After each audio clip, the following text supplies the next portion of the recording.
दिनांक 14 जुलै 2025 रोजी केशवनगर भागात वैष्णवी कुडती हाऊस शिंदे वस्ती मांजरी रोड येथे अज्ञात महिलांनी ग्राहक बनून दुकानात चोरी केल्याचा प्रकार घडला। सदर दुकानदाराने स्थानिक व्यापारी संघटनेशी संपर्क केला।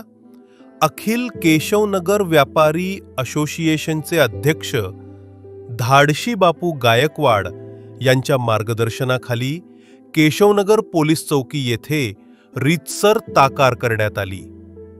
पुणे शहरात असे चोरीचे प्रकार वारंवार होताना दिसतात, परंतु कोणीही व्यापारी पुढाकार घेत नाहीत। त्या संदर्भात रीतसर पोलीस तक्रार करणे अतिशय आवश्यक असते। तरी सर्व व्यापारी वर्गाने व्यवसाय करत असताना सावध राहावे। 4 ते 5 महिला वेगवेगळ्या असल्याचे भासवत एकत्र पुढे मागे दुकानात येतात। दुकानदार यांना माल दाखविण्यात गुंतवून दुसरी महिला अक्षरशः साड्यांचे बंडलच्या बंडल गायब करतात। त्यामुळे व्यापारी वर्गाने नुसते सावध नाही, तर या किंवा अशा प्रकारच्या महिला निदर्शनास आल्यावर संघटना व पोलीस प्रशासन यांच्याशी संपर्क साधावा।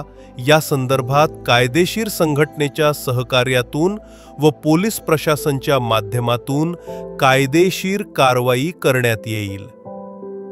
ते पुणे जिल्हा रिटेल व्यापारी संघाचे कार्याध्यक्ष दत्ताभाऊ जाधव यांनी पुढाकार घेऊन पोलीस प्रशासन सोबत संपर्क करून संघटनेकडून निवेदन दिले। पुणे जिल्हा रिटेल व्यापारी संघ महाराष्ट्राचे संस्थापक अध्यक्ष श्री सचिन भाऊ निवंगुणे यांनी या घटनेचा तीव्र निषेध व्यक्त केला व व्यापाऱ्यांना सतर्क राहण्याचा सल्ला दिला।